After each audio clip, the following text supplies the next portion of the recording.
अस्सलाम वालेकुम व्यूवर्स, मैं हूं अली।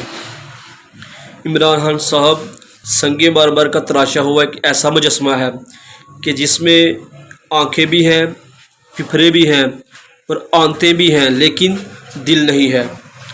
और इसके साथ साथ अगर इमरान खान साहब चाहते हैं कि मैं उनके लॉन्ग मार्च में शिरकत करूं, तो उनको भी चाहिए कि वो अपनी बच्चों, जिनमें उनकी बेटी भी है और बेटे भी हैं, उनको भी लॉन्ग मार्च में साथ लाएं और अपनी बीवी को भी वो लॉन्ग मार्च में साथ लाएं। तो मैं भी अपनी बीवी को लॉन्ग मार्च में लाने का वादा करता हूं।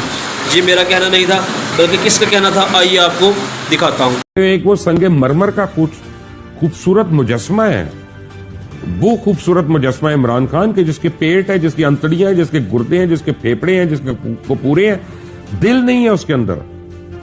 दिल नहीं है बस उसके अंदर। उसको किसी की जान की कोई परवाह नहीं, किसी की माल की कोई परवाह नहीं, किसी का उसको नहीं, उसको सिर्फ अपनी जात उसके लिए वो अहम है।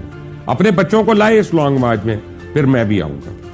अपनी बीवी को लाए इस लॉन्ग मार्च में, फिर मेरी बीवी को भी मैं पाबंद करूंगा कि वो आए यहाँ पे। ठीक है ना। आप कहते हैं नहीं नहीं वो घरेलू खातून है, तो भाई हमारे क्या, नौजुबिल्ला, बाकियों को क्या कह रहे हैं आप? पिकनिक होगी, गाना होगा, डांस होगा, आ जाओ ऐश करते हैं, ये करते हैं। ये तुमने हमारे घरों की वैल्यूज बनानी है। ठीक है ना। लाओ अपनी बीवी को, लाओ अपनी बहनों को, लाओ उनकी बेटियों को, लाओ अपने बेटों को, कि हमारे बच्चे जो हैं वो एक्सपोज हों। मैं ये नहीं कहता कि गोलियों को एक्सपोज करें, मैं गर्मी में, सर्दी में, बारिश में, तूफान में, भूख में, नंग में, प्यास में, इन चीजों को एक्सपोज हों और तुम्हारे बच्चे गोल्ड